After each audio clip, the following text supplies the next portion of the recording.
compete a esta parte que es del capítulo 4, versículo 32 al 5:16, que es todo un compendio porque se relata unos hechos que ocurrieron simultáneamente. Hoy vamos a ver la primera parte del 4:32 al 37, próximamente estaremos viendo del 5 en adelante hasta el versículo 16. Ahora, hermanos, para que podamos como volver a retomar lo que hemos venido estudiando, ¿quiénes han estado desde el capítulo 1, desde la introducción? ¿Quiénes estuvieron en el capítulo 1? ¿En el capítulo 2? ¿En el capítulo 3? ¿Y en el 4, en la primera parte? Bien. Hago la pregunta porque eso lo lleva a uno, ¿qué vimos en el capítulo 1? ¿Qué vimos en el 2? ¿Qué vimos en el 3? ¿Qué vimos en el 4? Y eso nos ayuda. Y como yo sé que ustedes son buenos estudiantes de la palabra de Dios, menciónenme un hecho importante del capítulo 1. Del capítulo 1, un hecho importante. Algo que usted haya escuchado y diga, ¿qué cosa esto? No, yo nunca lo había visto. O esto es importante para la iglesia. Cuando los apóstoles quedaron en un solo sitio esperando la promesa. ¿Cómo los apóstoles entendieron lo que era tener comunión? Y se quedaron no solamente los apóstoles. ¿Quiénes más estaban allí? Las mujeres, los hermanos de Jesús, y luego vemos un grupo más grande. O sea que perseveraban. En el capítulo 2 nosotros vemos la elección, en el capítulo 2 vemos la elección del reemplazo del apóstol que había dejado su ministerio para irse al lugar que ya estaba preparado para él, que fue Judas. Pero también vimos la venida del Espíritu Santo, un hecho importante. Y aprendimos allí que las lenguas no eran lo que hoy en día se conocen en muchos lugares, y bueno, ellos sabrán por qué lo hacen, y no sé cuántos de nosotros estuvimos en esos lugares y creíamos estar hablando en lenguas, ¿no? Pero a la luz de la palabra de Dios nos enseñó que las lenguas eran idiomas, no eran pronunciaciones sin entendimiento, sin interpretación, sino que eran idiomas. ¿Ya? Eso lo vimos. La predicación del Evangelio, el nacimiento de la iglesia, cómo la iglesia entendió que debía adorar al Señor el primer día de la semana, participando del pan, de las oraciones, de la comunión unos con otros y de la doctrina de los apóstoles.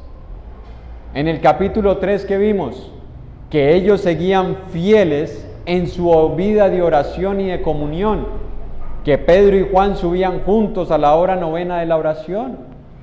Y en el capítulo 4 vimos nosotros las primeras, ese es más fresco, ¿no? Complete la frase. ¿Las primeras qué? Las primeras dificultades o persecuciones contra la iglesia. Entonces hoy vamos a ver, hermanos, lo que aconteció inmediatamente después de esas persecuciones. Como dirían en la televisión cuando usted veía una serie, en la escena anterior ocurrió eso. Ahorita vamos a la actual. Capítulo 4, versículo 32 al versículo 37. Y la multitud de los que habían creído era de un corazón y un alma. Y ninguno decía ser suyo propio nada de lo que poseía, sino que tenían todas las cosas en común. Vamos a ir desglosando paso a paso todos estos versículos. En esta versión 60, usted va a encontrar esa palabrita que dice eran de un corazón y un alma.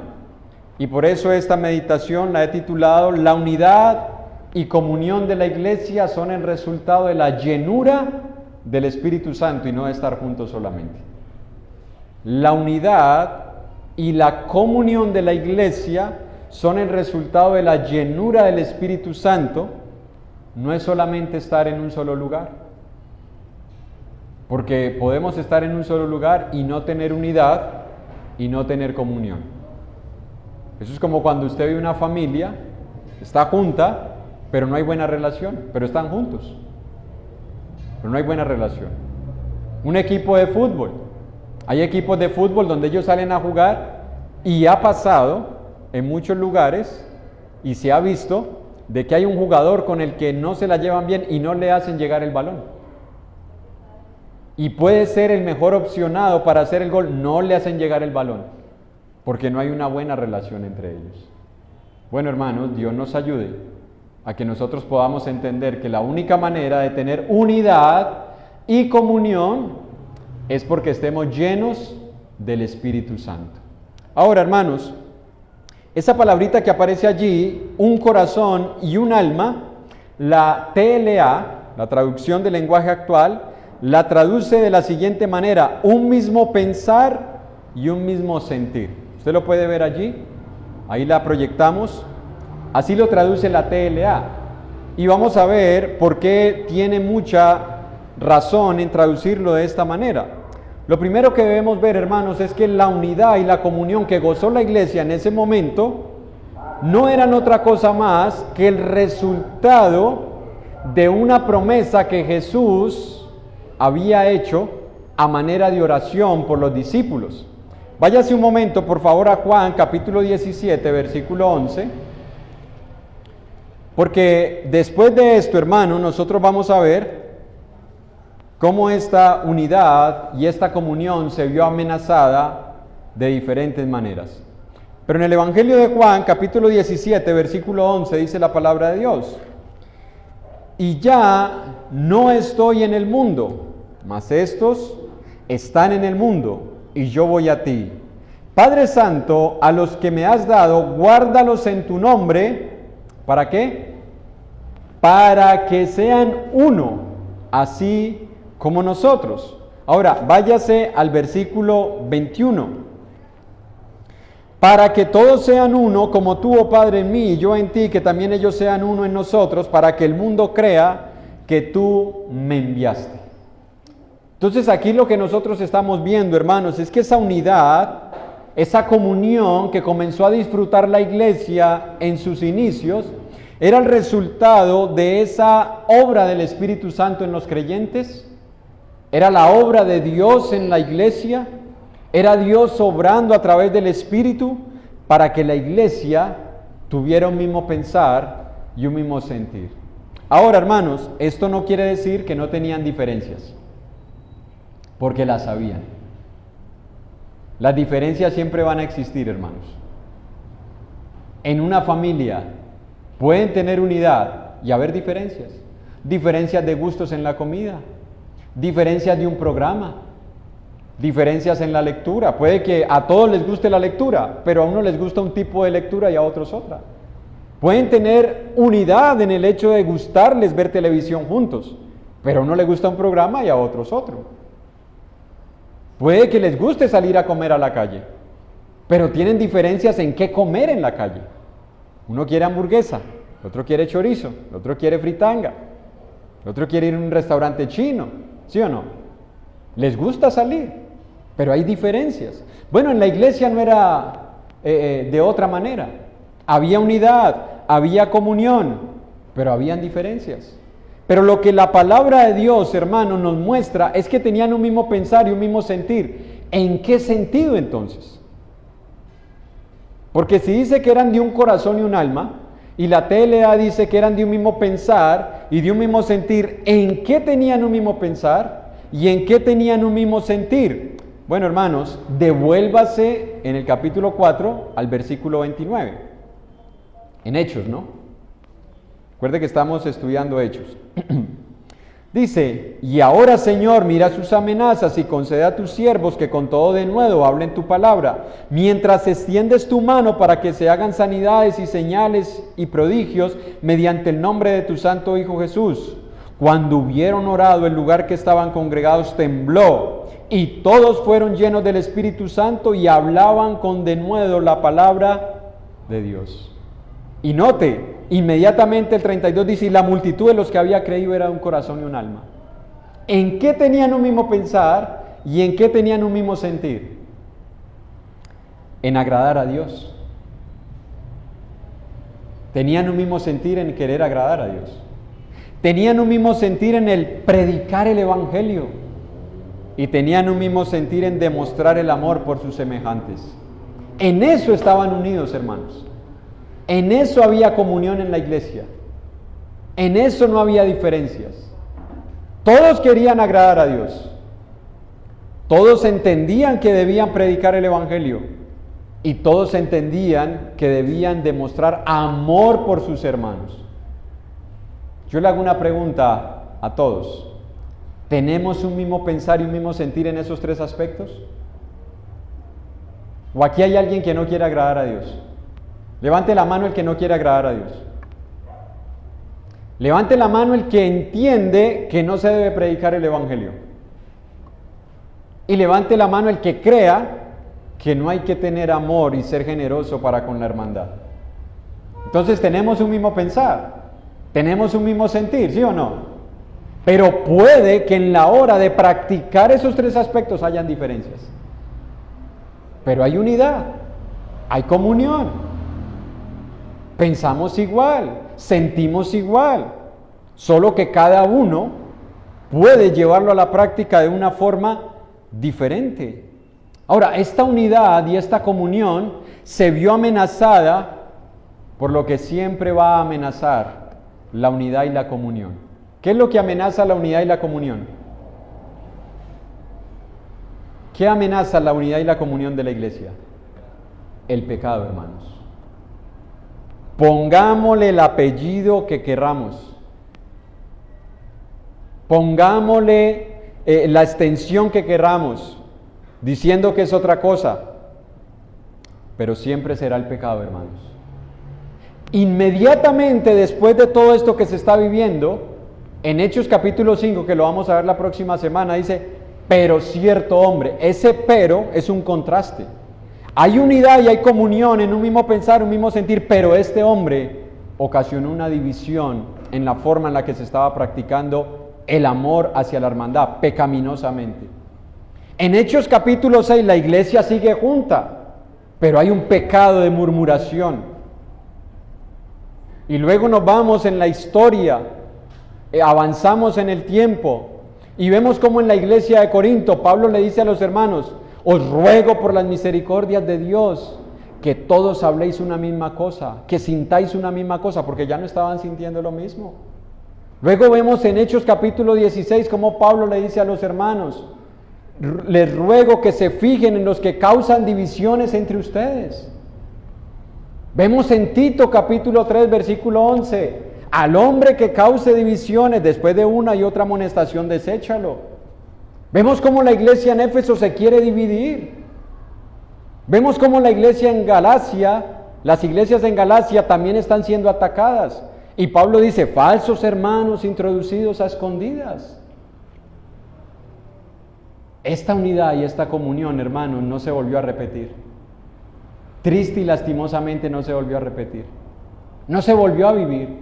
Dios les permitió a los hermanos disfrutar en ese momento de tener un mismo pensar, un mismo sentir. Pero prontamente Satanás entendió que esto había que dañarlo. Como dañó la relación de Dios con el resto de los ángeles que Él había creado. Y los puso en enemistad con Dios y por eso fueron arrojados del cielo. Como puso enemistad entre el hombre y Dios. Como puso enemistad entre Adán y Eva, entre Caín y Abel. El pecado, hermanos, es lo que amenaza la unidad y la comunión. Por eso nunca pensemos que mi pecado es mi pecado, porque si yo soy miembro de una familia y si yo soy miembro de una iglesia, yo estoy afectando la comunión de esa familia y de esa iglesia. Nunca pensemos, no soy yo veré qué hago, yo resuelvo. No, tú no vas a resolver, tú estás dañando, tú estás afectando la unidad y la comunión. Por eso debemos revisarnos, hermanos. Lo bueno de este momento de la iglesia es que la hermandad logró disfrutar ese deleite de tener comunión, de tener unidad, de vivir en armonía. ¿Cuánto no hubiéramos querido estar en ese momento? ¿Cuánto no hubiéramos querido vivir con los apóstoles en ese momento? ¿Cuánto no hubiéramos querido experimentar esa experiencia que tenía la iglesia? Pero duró muy poco, duró muy poco. Y a veces pasa así con los buenos momentos, dura muy poco. Los jóvenes se casan, felices, pero llega el momento de la desilusión. Llega el momento donde se empiezan a fracturar las relaciones. La madre está feliz por tener a su hijo, pero llega el momento donde se cansa, porque le toca madrugar, le toca trasnochar, porque ya no puede descansar. Momentos buenos, pero que duran muy poco.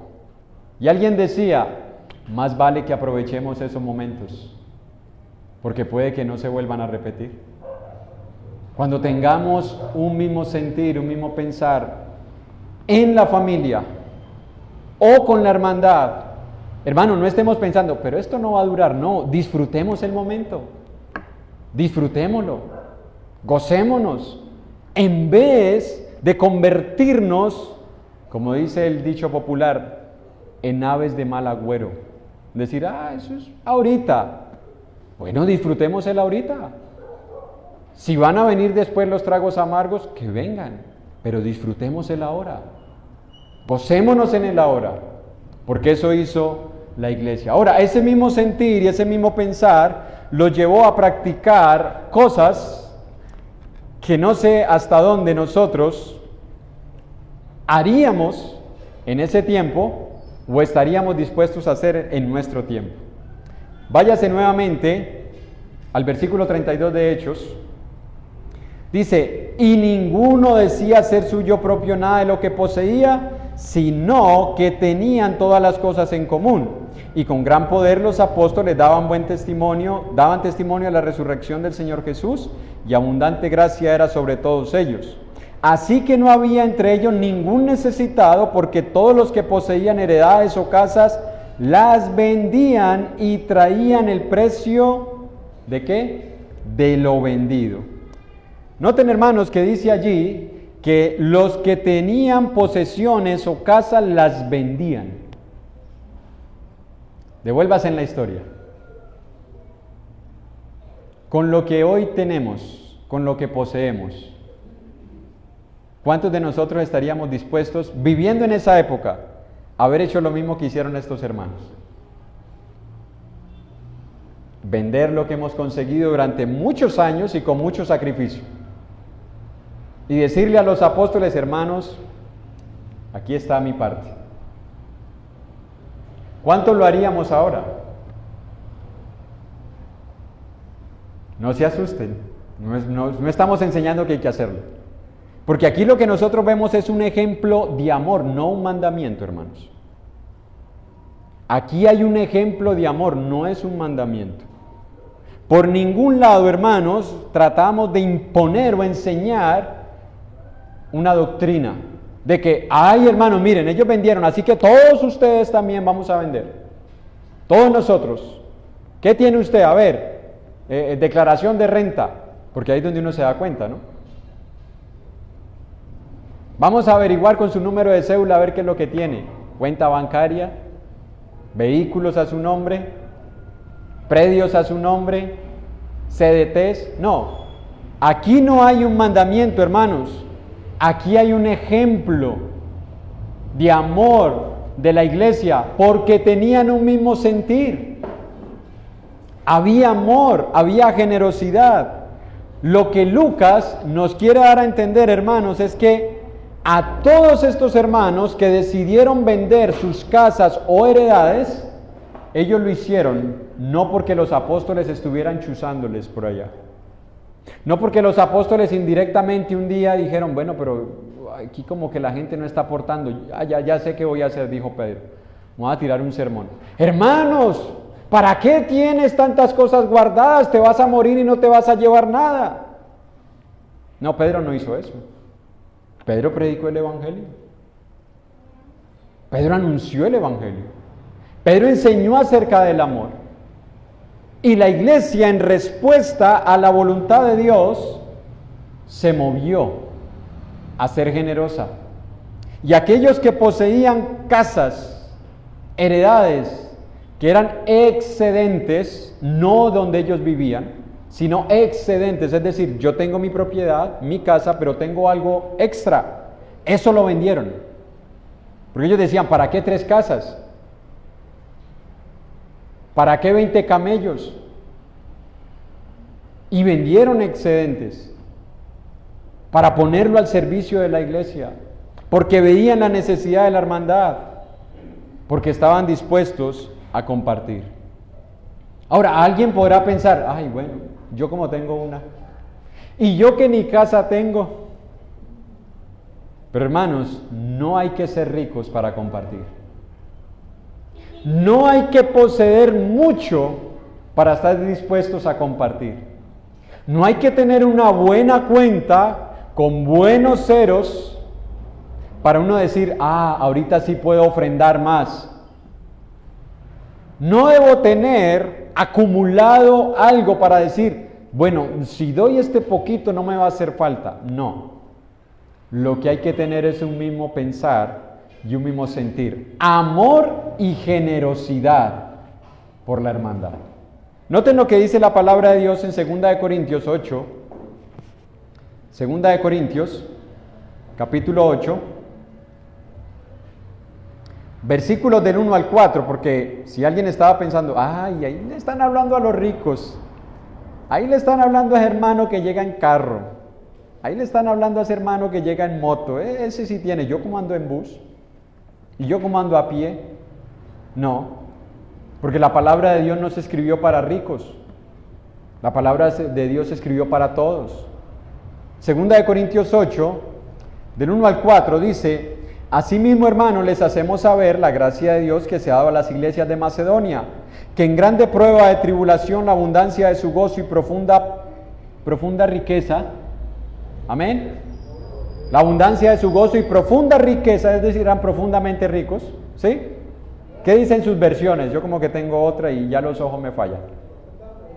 Profunda pobreza, y eso ya lo hemos explicado. ¿Qué significa ser pobres? ¿Y qué significa ser profundamente pobres? Ya lo hemos explicado. Pero note, en su profunda pobreza abundaron. ¿Cómo se puede abundar siendo profundamente pobre? Se puede. Escuche, hermanos, se puede. Abundar siendo profundamente pobre. ¿Sabe dónde yo he visto esto? Me perdonan si alguien ha visto esto o se siente aludido. Hace muchos años yo iba a visitar a una tía mía que vive en el poblado. Ahorita el poblado ha cambiado, hay más infraestructura, viviendas mejor construidas. Pero hace muchos años yo iba a visitar a una tía mía en el poblado. Casas de esterilla, puertas en guadua, techos en zinc, pero unos equipos de sonido y tomando licor. ¿Sí ve que se puede abundar siendo pobre? ¿Sí se puede o no se puede? Se puede. El problema es que ellos lo hacen para lo que aman. Ellos aman el pecado. La pregunta es, ¿qué amamos nosotros? ¿Amamos la iglesia? ¿Amamos la iglesia? Porque donde esté nuestro tesoro, ahí estará nuestro corazón. ¿Dónde está nuestro tesoro? En el mundo nuestro tesoro estaba en el pecado, en el deleite, en comprar, en gastar. Ahora estamos en Cristo. ¿Dónde está nuestro corazón? Estos hermanos eran profundamente pobres y abundaron. Y no solamente abundaron, y dice, pues doy testimonio de que con agrado. Escuchen, no lo daban a disgusto. Ay, el hermano ya tocó eso, ya hay que dar. No.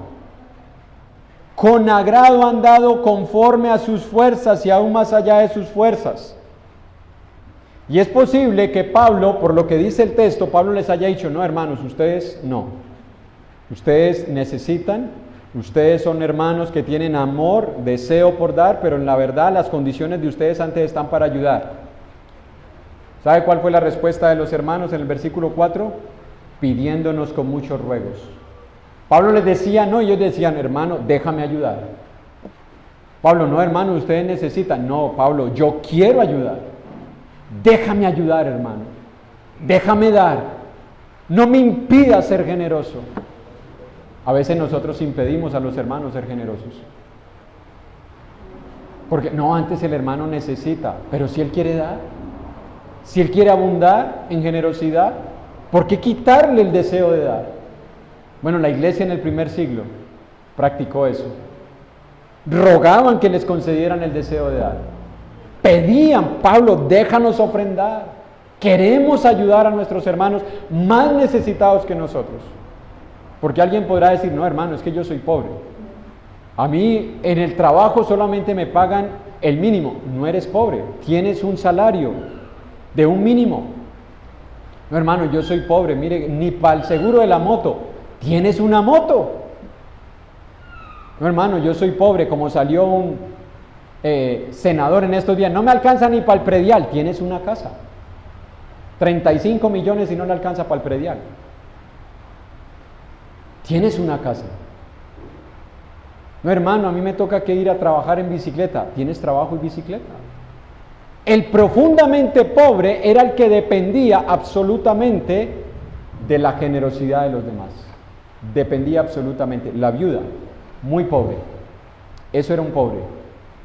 Todos los días tenía que levantarse y depender de que allá en el pueblo de Israel se le diera para el sustento diario.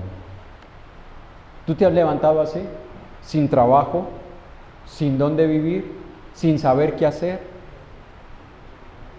sin nadie que te ayude, sino esperar, bueno, Señor, el pan nuestro de cada día envíamelo hoy porque no sé de dónde lo voy a obtener.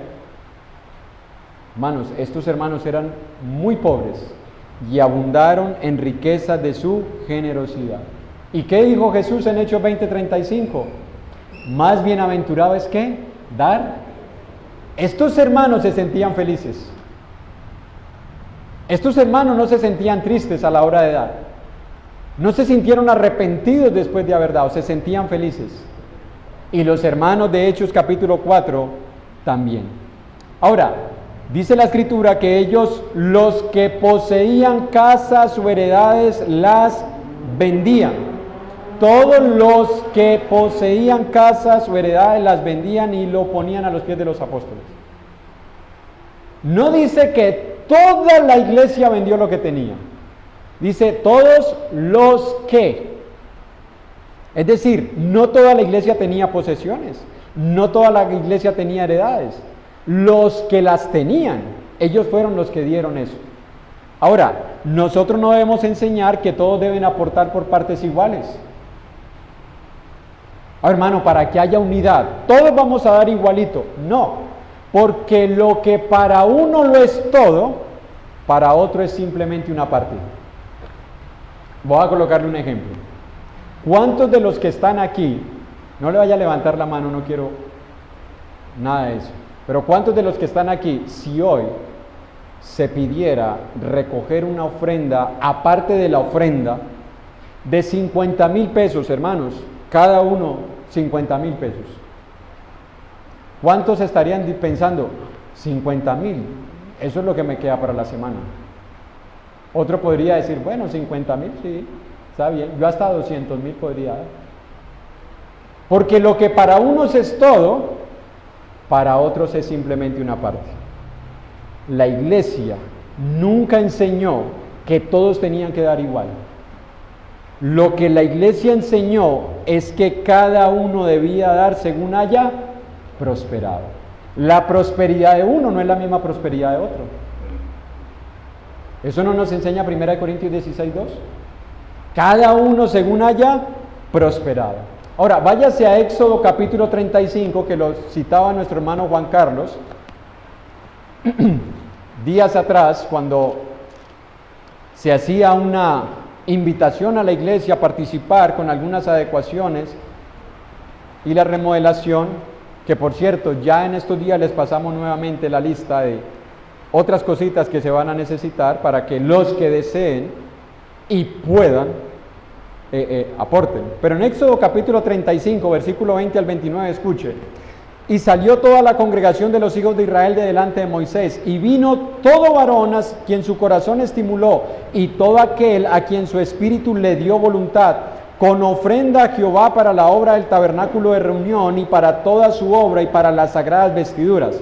Vinieron así hombres como mujeres, todos los voluntarios de corazón, y trajeron, escuche, cadenas, zarcillos, anillos, brazaletes, todas clases de joya, de oro, y todos presentaban ofrenda de oro a Jehová. Todo hombre que tenía azul, ¿cuántos tenían azul? ¿Todos o un grupo? Todo hombre que tenía azul, es decir, un grupo tenía azul púrpura, carmesí, lino fino, pelo de cabras, pieles de carneros teñidas de rojo o pieles de tejones, lo traía. Todo el que ofrecía ofrenda de plata. Entonces unos ofrecían aretes, zarcillos, brazaletes, cadenas. Otros pieles de azul púrpura, pieles de cabra, pieles de tejones. Otros ofrenda de plata. De bronce traía a Jehová la ofrenda, y todo el que tenía madera. Otros tenían madera de acacia, la traía para la obra del servicio. Además, todas las mujeres sabias de corazón hilaban con sus manos. No tenemos para dar, pero aquí están nuestras manos. Y vamos a poner nuestras manos al servicio del templo. Hilaban con sus manos y traían lo que habían hilado, azul púrpura, carmesí o lino fino. Y todas las mujeres cuyo corazón las impulsó en sabiduría hilaron pelo de cabra. Los príncipes trajeron piedras de onís y las piedras de engastes para el efod y el pectoral, y las especias aromáticas y el aceite para el alumbrado y para el aceite de la unción y para el incienso aromático. De los hijos de Israel, así hombres como mujeres, todos los que tuvieran corazón voluntario para traer para toda la obra que Jehová había mandado por medio de Moisés que hiciesen, trajeron ofrenda voluntaria a Jehová. Noten, unos llevaron una cosa, otros llevaron otra. ¿En qué estaban unidos? Hay que dar. ¿En qué estaban unidos? Hay que aportar. ¿En qué estaban unidos? Esto es para Dios. Y cada uno dio según lo que tenía. Ay, hermano, yo no tengo nada, pero aquí están mis manos, aquí está mi tiempo, aquí están mis pies, aquí estoy yo. Yo también puedo ayudar, yo también puedo aportar. ¿Cuántos de nosotros, hermanos, estamos dispuestos a aportar amorosamente, siendo generosos para la obra del Señor? Con lo que tengamos. Y no estoy diciendo, hermanos, es para el local que estamos, no, es para la obra del Señor, para la predicación del Evangelio, para la edificación de la hermandad, para suplir las necesidades de los santos. ¿Cuántos estamos dispuestos? Hermanos, hay ocasiones en las que se necesita llevar una remesa, alguien tiene que comprarla, porque a veces no llega todo lo que se necesita. ¿Quién se dispone, hermano? Cuente conmigo cuando necesiten eso. Yo no podré dar dinero, pero yo hago el mercado. Y otro que diga, y yo lo llevo, hermano. Yo lo entregaría. A veces hay hermanos que necesitan que se les acompañe en una cita médica. ¿Quién está dispuesto? Hermano, yo no trabajo, tengo tiempo. Si sale algo, aquí estoy yo. Cuente conmigo. ¿Cuántas cosas por hacer? No hay que ser ricos y no hay que esperar a que los ricos lo hagan todo. Todos nosotros hacemos parte del pueblo de Dios. Ahora, ¿qué hacían con lo que ellos vendían? Lo ponían a los pies de los apóstoles, porque los apóstoles eran los encargados de la administración de las finanzas en la iglesia en aquel tiempo. Alguien tenía que encargarse de esos dineros. Y qué mejor personas para encargarse de ellos que los apóstoles. Váyase a Hechos nuevamente en el capítulo 4.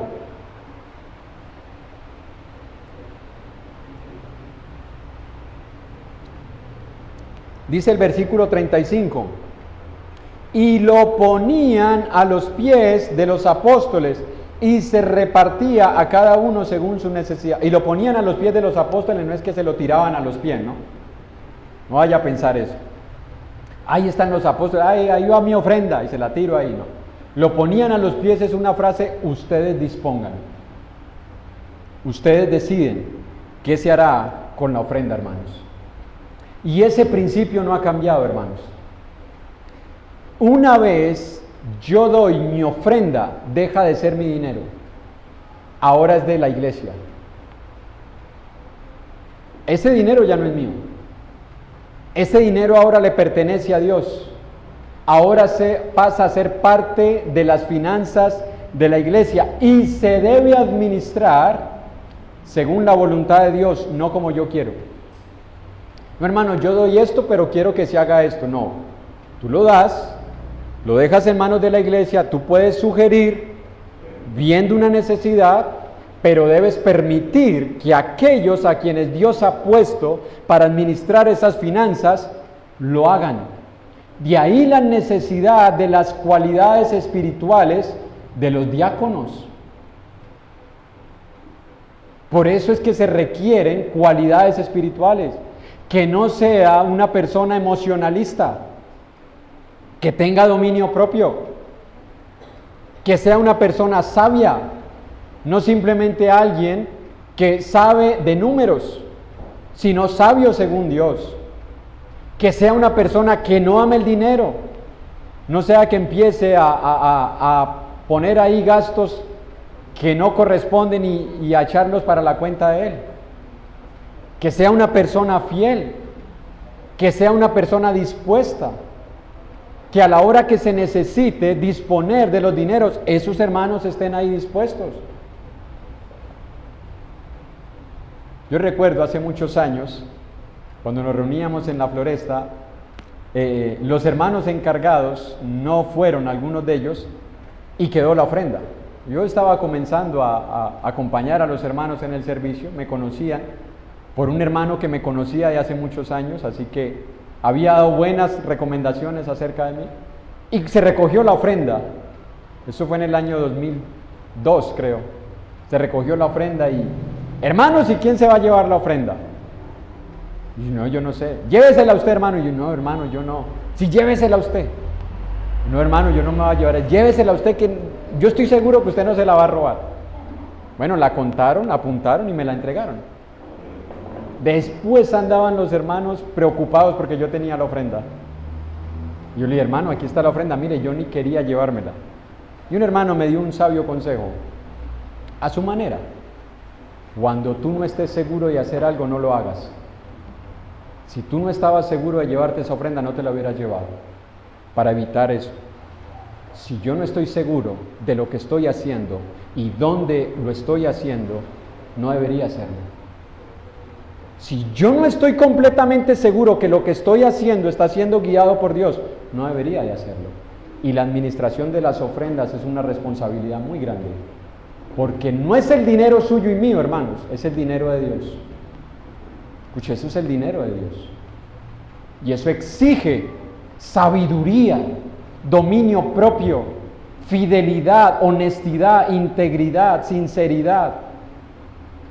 Por eso los hermanos decían, ¿quién mejor para administrar las ofrendas que los apóstoles? ¿Quién mejor que ellos? Y eso fue lo que hicieron los hermanos.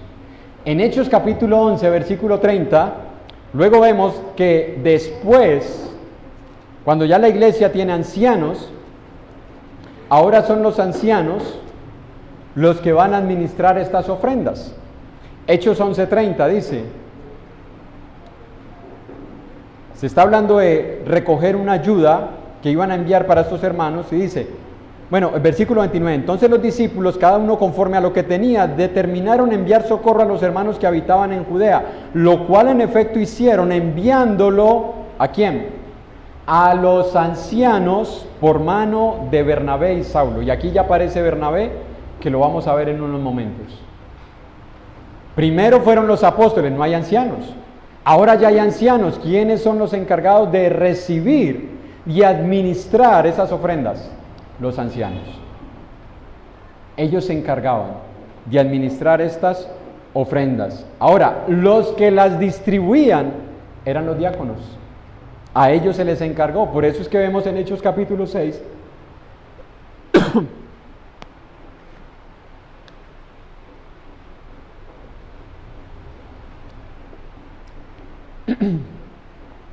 En Hechos, capítulo 6, versículos del 1 al 5,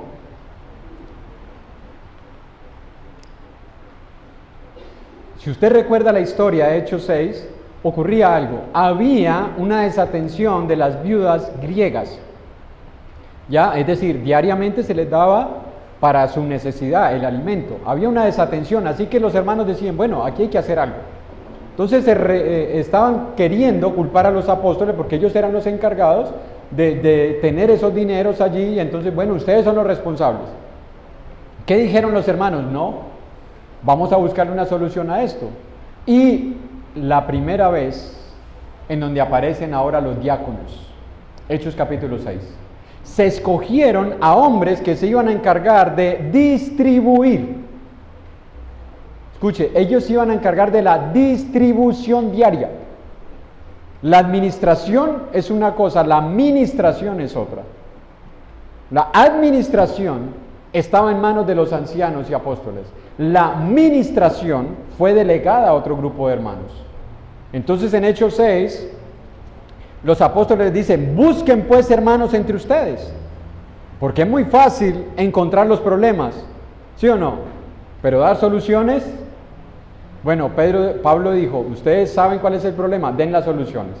Busquen entre ustedes varones de buen testimonio, llenos del Espíritu Santo y de sabiduría, a quienes encarguemos de este trabajo. Note, cualidades espirituales para ministrar las ofrendas. No, hermano, es que yo estudié contaduría, gloria a Dios. Qué bueno, ojalá consigas un buen trabajo. Oh, pero quiero servir en la iglesia. Cualidades espirituales. ¿Estás lleno del Espíritu Santo? ¿Eres un hermano fiel? ¿Estás lleno de sabiduría? Porque puedes saber de números, pero no estás capacitado para el trabajo. Pídele a Dios si quieres servir, que te ayude a desarrollar esas cualidades espirituales. Ahora, también vemos nosotros que en ausencia de ancianos lo hacían los evangelistas. Usted se puede ir a 1 Timoteo capítulo 5 versículo 17, recuerde que Timoteo está siendo delegado por el apóstol Pablo, bueno, por Dios a través del apóstol Pablo, para la reestructuración de los ministerios en la iglesia. Y entonces está este joven Timoteo, evangelista, y en el 5:17, bueno, en el 5:3, usted puede leer que habla de las viudas y dice, honra a las viudas que en verdad lo son. La TLA dice, ayuda a las viudas que en verdad lo son. ¿Ayuda a qué? Es una ayuda económica. Ayuda a las viudas que en verdad lo son. Y en el 17 dice, los ancianos que gobiernan bien sean tenidos por dignos de doble honor. Esa palabra doble honor, lo que está traduciendo es reconócelos y retribúyeles económicamente por la labor que hacen. ¿Quién debía de hacer esto? Timoteo. Un evangelista encargado ahora de la administración de esto en la iglesia. Obviamente, con la ayuda de la hermandad, porque él no lo iba a hacer todo. Y ya sabemos nosotros que la palabra nos enseña cómo él iba a empezar a formar un equipo de trabajo, quienes iban a estar desarrollando estas labores. Hago un paréntesis aquí, hermanos. Lo vamos a ver más adelante en Hechos capítulo 6, pero hago un paréntesis. Noten que Pablo le dice a Timoteo, honra a los ancianos con doble honor. Es decir, no solamente reconoce, ay hermano, gloria a Dios por su servicio, sino que le dice, suple las necesidades de sus hermanos. ¿De dónde iba a salir las ayudas económicas para los apóstoles que habían dejado de trabajar? ¿De dónde iban a salir las ayudas para ellos suplir sus necesidades y de sus familias? De las ofrendas que los hermanos ponían a los pies de ellos. ¿De dónde sale la ayuda para los hermanos que deciden servir en la iglesia? De las ofrendas. La pregunta es, ¿cuántos de nosotros tenemos eso en visión? Bueno, qué bueno que en la iglesia hayan hermanos de tiempo completo. ¿Tú lo estás dispuestos a honrarlos doblemente? ¿Aumentando las ofrendas? ¿Estamos dispuestos? ¿O queremos que los que estén Pero bueno, el Señor los sostendrá, Él sabrá. Hónralos, dice Dios, con doble honor. ¿Cuántos estamos dispuestos?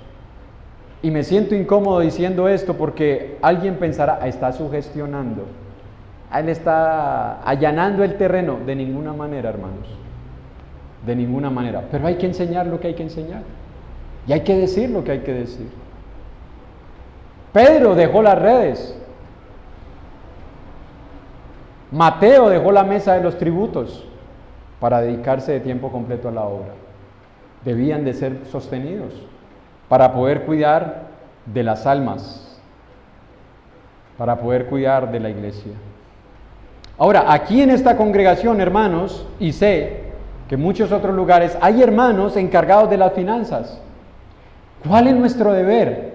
Orar por esos hermanos, que Dios les dé sabiduría, en vez de estarlos criticando, en vez de estarnos disgustando con ellos, porque no hacen lo que yo creo que deben hacer con las finanzas.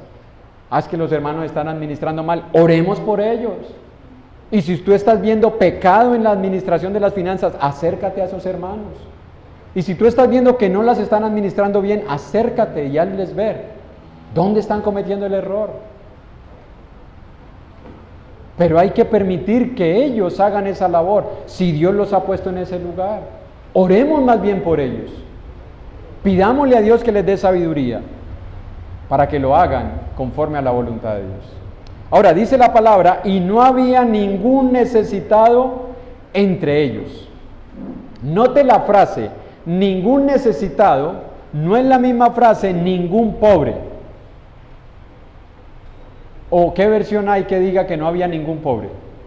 Yo no encontré ninguna y busqué varias. Me di a la tarea, voy a buscar varias versiones. Porque no es lo mismo necesitado que pobre. Alguien no puede ser pobre, pero puede tener una necesidad. Es decir, usted tenía sus gastos cubiertos, se le presentó un imprevisto que no tenía calculado, ahora va a pasar una necesidad. No es pobre, tiene lo necesario, pero en ese momento está atravesando por una situación que requiere de que se le ayude. Jesús en Marcos capítulo 14, versículo 4 al 7, usted recuerda, a Jesús una mujer decide derramarle un perfume muy costoso de nardo puro. Costaba 300 denarios. ¿A cómo está el salario hoy? A 38,000 pesos, 33,000. Multiplique 33,000 por 300. Eso costaba ese perfume, porque un denario era el salario diario. Multiplique 33,000 por 300, casi el salario de una persona de un año. Y lo derramó a los pies de Jesús. Y salió el preocupado por los pobres Judas, que se parece a muchos políticos, ¿no? Se preocupan por los pobres, pero echan para el bolsillo ellos. Entonces salió el preocupado Judas. ¡Ay, este dinero se hubiera podido dar a los pobres! Y Jesús dijo una verdad que no ha cambiado. A los pobres siempre los tendréis. ¿En dónde? No hay gobierno que vaya a cambiar esto, hermanos. Y si usted lo cree, ¿usted no le cree a Jesús? Usted le cree más al gobierno que a Jesús. No se va a acabar con la pobreza. Alguien en una ocasión dijo, vamos a acabar con la pobreza, y alguien dijo, pues tienes que matar a los pobres, porque es la única manera. A los pobres siempre los tendréis entre vosotros. En Romanos capítulo 15, versículo 25, Romanos capítulo 15, versículo 25, y siento que me estoy demorando mucho. Lo siento, no sé si es así. Mas ahora voy a Jerusalén para ministrar a los santos, porque Macedonia y Acaya tuvieron a bien hacer una ofrenda para los pobres. ¿Qué hay entre quienes? Hermanos, si usted es pobre, es porque usted no es santo. Aquí dice que habían pobres entre los santos. Porque eso te enseñan en las iglesias evangélicas. Tú no prosperas y no sales de la pobreza porque estás en pecado. Y uno ve a otros pecadores ricos. Y uno dice, bueno, entonces, ¿qué es lo que el Señor mide aquí? Pues yo veo, sí, el hermanito viene aquí a la iglesia, pero vive en pecado y tiene. Y yo que estoy siendo fiel a Dios, pobre. Hermanos, en la iglesia hay pobres también. Y habrán pobres hasta que venga el Señor. Económicamente hablando, porque espiritualmente todos somos ricos. Lo que pasa es que no nos hemos dado cuenta que somos ricos espiritualmente. Pero pobres entre los santos siempre los habrá. Y hermanos, gloria a Dios por la pobreza. Amén. Yo sé que muchos están diciendo, voy a decir amén por eso, hermano. Usted no conoce mi situación. Gloria a Dios por levantarme y ¿qué le echo a la olla? Como mi mamá que me daba de teter un bombombún derretido en agua. Gloria a Dios por eso. Sí. Porque la pobreza de otro es la oportunidad que Dios me da para ser generoso. Gloria a Dios por eso, hermanos. Gloria a Dios. Porque la pobreza de otro es la oportunidad que Dios pone delante de mí para yo poder ser generoso. Y como Dios dice que más bienaventurado es dar que recibir, yo voy a ser feliz ayudando a mi hermano necesitado. ¿O no? ¿Sí o no? ¿O usted no es feliz ayudando a un necesitado? Amén. Ay, hermano, pero yo también soy necesitado, pero él es más que yo, así que gloria a Dios porque lo puedo ayudar.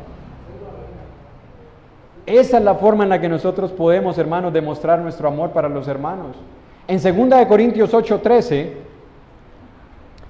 así que cuando veas a un hermano, no pienses simplemente, pues, a culpa de este gobierno que nos tiene así. No, gloria a Dios, porque me da la posibilidad de poder ayudar a mi hermano. Qué triste sería tener y no poder ayudar queriendo dar. Eso sí sería más triste y más lamentable. En 2 Corintios 8:13 dice, porque no digo esto para que haya para otros holgura y para vosotros estrechez, sino que para que en este tiempo con igualdad la abundancia vuestra, tú estás abundando hoy, hermanos, nota lo que dice Pablo, la abundancia tuya supla la escasez de otros, para que también la abundancia de ellos, porque la vida es dinámica. Job estaba en un momento donde lo tenía todo. Llegó un momento donde se quedó sin nada y sus amigos vinieron y le dieron. Hermanos, no importa cuántos ceros tengamos, no hay nada seguro en este mundo, absolutamente nada, absolutamente nada. La abundancia mía va a suplir las necesidades de ellos, porque posiblemente en un futuro la abundancia de ellos supla la necesidad mía. Para que haya igualdad, dice el apóstol Pablo, como está escrito, el que recogió mucho no tuvo más, y el que poco no tuvo menos. Ahora, váyase al capítulo 9, versículos 7 al 13. Cada uno dé como propuso en su corazón, no con tristeza ni por necesidad, porque Dios ama al dador alegre. Y poderoso es Dios para hacer que abunde en vosotros toda gracia, a fin de que teniendo siempre todas las cosas, todo lo suficiente, abundéis para toda buena obra. Como está escrito, repartió, dio a los pobres, su justicia permanece para siempre. Y el que da semilla al que siembra y pan al que come, proveerá y multiplicará vuestra sementera y aumentará los frutos de vuestra justicia, para que estéis enriquecidos en todo para toda liberalidad, la cual produce por medio de nosotros acción de gracias a Dios. Porque la administración de este servicio no solamente suple lo que a los santos falta, sino que también abunda en muchas acciones de gracias a Dios, pues por la experiencia de esta administración glorifican a Dios, por la obediencia que profesáis al Evangelio de Cristo y por la liberalidad de vuestra contribución para ellos y para todos. Noten, glorifican a Dios. ¿Por qué glorifican a Dios? Porque ven que ustedes son generosos y ayudan a los necesitados. Glorifican a Dios. A veces pensamos que la única forma de glorificar a Dios es que todos prosperemos, ricos todos. Ahorita sí Dios va a recibir gloria. Mire, enriqueció a todos. No. Dios es glorificado cuando alguien que posee algo que Dios le ha dado está dispuesto a compartirlo con un necesitado. Dios es glorificado allí, hermanos. Busquemos la gloria de Dios compartiendo para las necesidades de los santos. Ahora, en el versículo 34 y 35, que ya hemos leído varias veces de Hechos capítulo 4, dice que lo que se suplían eran las necesidades. no los gustos, no los deseos. Hermano, si nosotros tenemos nuestras necesidades suplidas, pero yo quiero algo más, la iglesia no tiene por qué incurrir en suplir ese deseo o ese gusto. Es la necesidad. Sustento, abrigo y aquello que necesitemos para nuestra vivencia. No gustos, no deseos. Yo no sé quién vio por ahí un video que eso era una recocha, si se puede decir así, una parodia pero burlesca, donde una mujer se para allí y dice: hermanos, ustedes saben que yo soy una pastora y yo necesito que ustedes me compren un carro, porque necesito un carro para predicar, y necesito zapatos buenos porque yo camino mucho, y necesito ropa o un vestido diario, y necesito una nevera grande porque a mí me gusta comer bastante, y necesito un jet privado, y empezó a pedir y a pedir y a pedir. Bueno, era en forma de burla. No, hermanos, son las necesidades las que deben de ser suplidas. Por eso es que en 1 Timoteo 5:3 dice: honra a las viudas que en verdad lo son, no en las que se hacen pasar por viudas, no en las que se hacen pasar por necesitadas, no en las que teniendo cómo cubrir sus necesidades gastan la plata en sus gustos y luego la iglesia tiene que suplir sus necesidades. No, a esas no, dice Pablo. A esas no. Esas necesidades no. Esa forma de administrar las finanzas no. O sea, te gastas tu dinero en lo que quieres, pero la iglesia ahora tiene que asumir la irresponsabilidad tuya, dice Pablo, no. Por eso dice: el que no trabaja, que no coma. Se suplían las necesidades de la hermandad. Se suplía para que no hubieran necesitados entre la hermandad. Ahora, la iglesia no practicó el socialismo, porque uno puede decir: ay, hermano, mire, yo por eso voté por tal y cual, porque eso es lo que enseña la palabra de Dios. No, la iglesia no enseñó ni socialismo ni comunismo, porque aquí dice que los hermanos decían: lo que es mío lo pongo al servicio de los demás. El socialismo y el comunismo dice: lo que tú has conseguido ahora nos pertenece a todos. Eso enseñan ellos. La iglesia no practicó eso. La iglesia respetó la propiedad privada, nunca la atacó. Y usted se puede ir, hermanos, a Hechos capítulo 5, lo vamos a ver el próximo domingo, ya vamos terminando. Bueno, esto no se acaba nunca, pero vamos a tratar de acabar. En Hechos capítulo 5, versículo 3, dice: y Pedro dijo a Ananías: ¿por qué llenó Satanás tu corazón para que mintieses al Espíritu Santo y sustrajeses del precio de la heredad? Reteniéndola, no se te quedaba a ti, y vendida, no estaba en tu poder. Note lo que le dice Pedro. Ananías, la propiedad era tuya, es tuya, es tuya, te pertenece a ti, te la dieron, te la regalaron, la conseguiste de la manera que la hayas obtenido, es tuya. Y cuando la vendiste, el dinero es tuyo. No le dijo Pedro: no, ahora pase para acá, venga, que usted tiene mucho y aquí hay mucho pobre y usted tiene mucho, vamos a repartir para que haya igualdad. Jamás, hermano, la iglesia enseñó eso, jamás. Y nosotros no podemos enseñar lo mismo. Por eso, hermanos, y me perdonan por lo que voy a decir, por eso nosotros inclinarnos por una ideología política que enseña cosas contrarias a la Biblia es de pensarlo. Hay que pensarlo, hermanos. Que yo apoye una ideología política que enseñe cosas contrarias a la palabra de Dios. Por alguien hay que votar, obviamente, pero yo no puedo profesar algo y luego apoyar a alguien que enseña o que legisla contrario a lo que yo profeso. Difícil, hermanos. La iglesia nunca atacó la propiedad privada, la respetó. Y en este ejemplo lo vemos. Pedro no le dijo: ya vendiste. Bueno, ¿cuánto es? Tanto. ¿Cuántos hermanos somos? 3,000. Nos toca de a un denario, pero igualitos todos. Jamás. Jamás, hermanos. Y nosotros como iglesia tampoco podemos enseñar lo mismo. ¿Qué se les enseña entonces a los que tienen posesiones o heredades? 1 Timoteo capítulo 5. Porque usted dirá: bueno, entonces yo soy libre para hacer lo que quiera. Sí, eres libre. Libre en Cristo. Porque estamos bajo la ley de Cristo. Entonces en 1 Timoteo capítulo 6, versículo 17, Pablo dice, a los ricos de este siglo manda que no sean altivos ni pongan la esperanza en las riquezas, las cuales son inciertas, sino en el Dios vivo, que nos da todas las cosas en abundancia para que las disfrutemos. Hermano, tú tienes posesiones, disfrútalas, Dios te las dio. Dios te las dio, disfrútalas, pero no seas altivo. Versículo 18, que hagan bien, que sean ricos en buenas obras, dadivosos, generosos. Escuche, no ataca la propiedad privada, le enseña cómo usar la propiedad privada. Primero, la actitud del corazón. No seas altivo.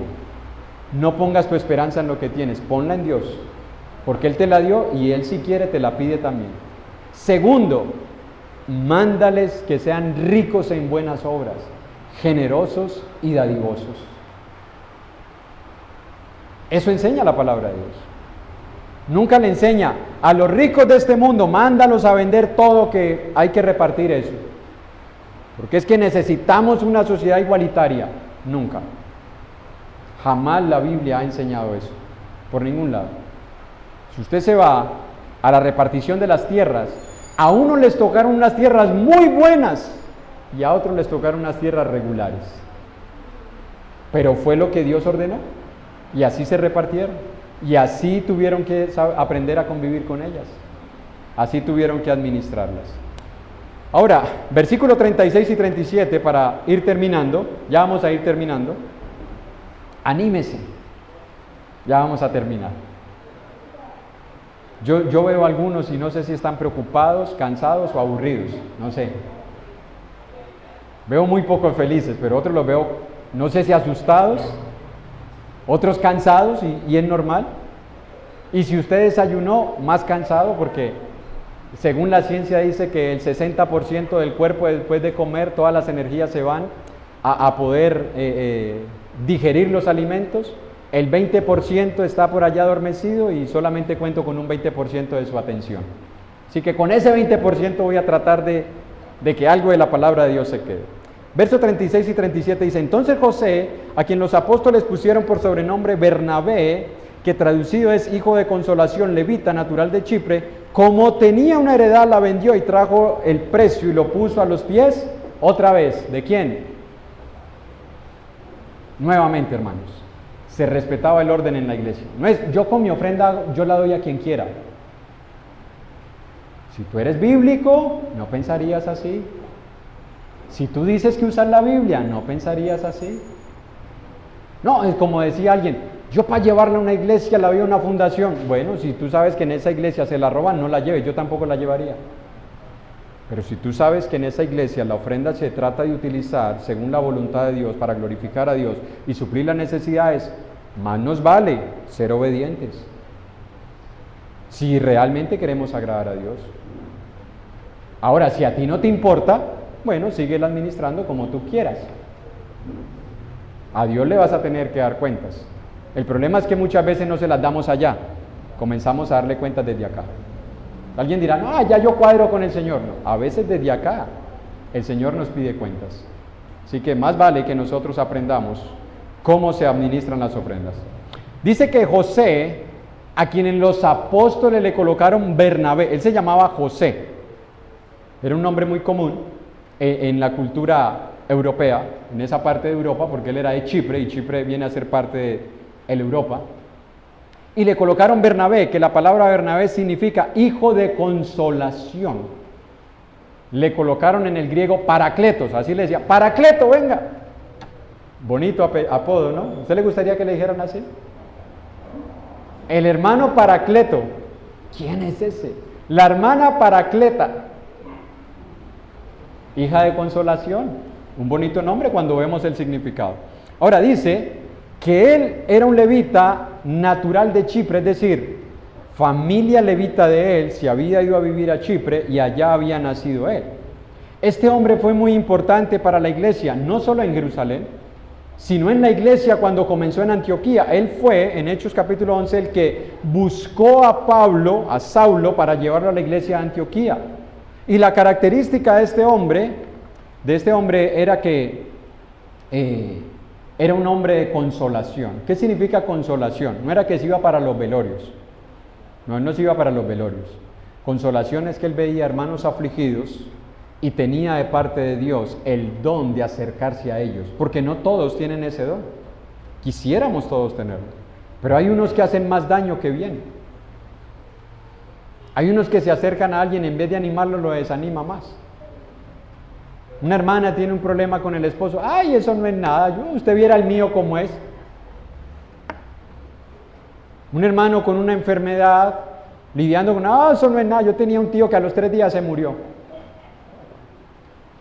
Un hermano con un problema grave en su casa y se acerca a alguien a hacerle ver todo lo malo que ha hecho, nunca decirle cómo podría encontrar paz, encontrar fortaleza en esa situación. Porque decirle al otro lo que ha hecho mal, somos buenos,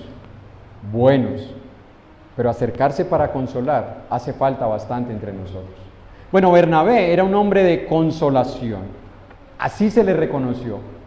Por sus cualidades dijeron, este es un hombre de consolación. Y yo te hago una pregunta, hermano y hermana, bueno, para todos, para que no digan el alcalde quién lo ronda. ¿Por qué cosa se me distingue a mí en la iglesia? ¿Tú te has preguntado? ¿Por qué se te distingue a ti? Algunos son milagreros. Cuando uno lo ve, ¡ay, qué milagro, hermano! Milagreros. ¿Sí o no? Otros se los distingue porque, ese hermano no canta. Viene aquí y no canta. Algunos son así. Otros, la hermanita siempre viene a dormir. Característica, viene a dormir. ¿Sí o no?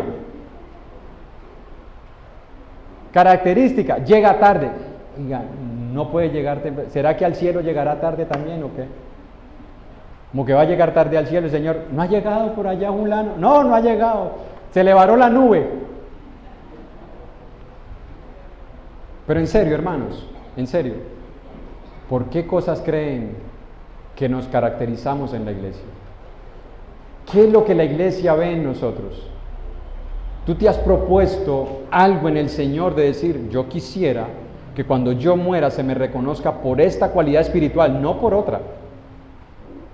Porque hay personas que cuando mueren usted las llora y hay otras que cuando mueren muchos se alegran. Uy, siquiera. No, ¿por qué cosas quisiéramos que nos recordaran? ¿Por qué cualidades espirituales? ¿Por qué características buenas quisiéramos que se nos recordaran? Bernabé pasó a la historia y lo seguimos recordando como el hijo de consolación. ¿Por qué cosas se nos van a recordar a nosotros? Ahora, es curioso que Bernabé haya vendido un campo, porque según Deuteronomio 18, 1 y 2, dice que ellos no tenían heredad. ¿De dónde la sacó? Raro, ¿no? Eso. Ya con Bernabé le vamos a preguntar, venga Bernabé, ¿usted de dónde sacó esa casa? ¿Se jugó el baloto o qué? Porque usted no tenía. A usted no le dieron tierras. A usted no le dieron propiedades. Usted se puede leer Deuteronomio. Se puede leer Éxodo, Levítico. Y a los levitas no se les dio heredad. Por eso se decía que el pueblo tenía que velar por ellos, porque ellos no tenían parte ni heredad. Pero lo importante es que él tenía una heredad, la vendió y trajo el precio de lo vendido y lo puso a los pies de los apóstoles, movido por el amor a Dios y viendo la necesidad de sus hermanos. Conclusión. Y ahí las puede leer las conclusiones. Necesitamos estar llenos del Espíritu Santo para tener verdadera comunión. Mano, no la busquemos por otro lado.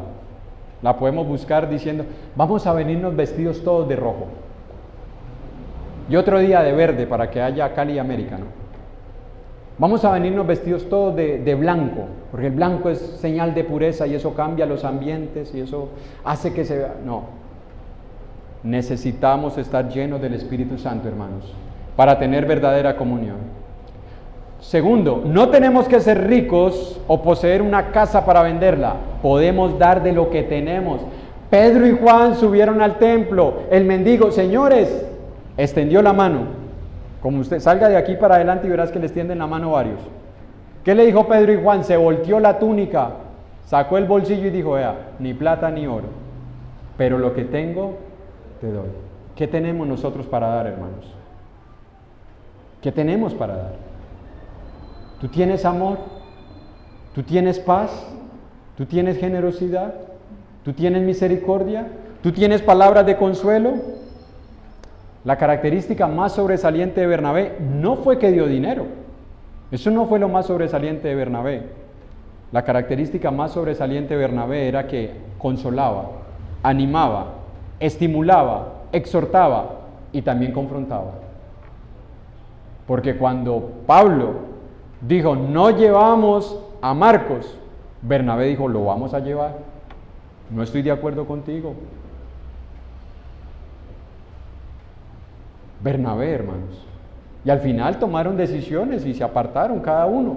Al final Dios mostró que las decisiones que tomaron fueron aprobadas por Dios, porque ahora Juan Marcos es útil para Pablo. Fue útil para Pablo. Pero ese fue Bernabé, hermanos. ¿Qué nos caracteriza a nosotros?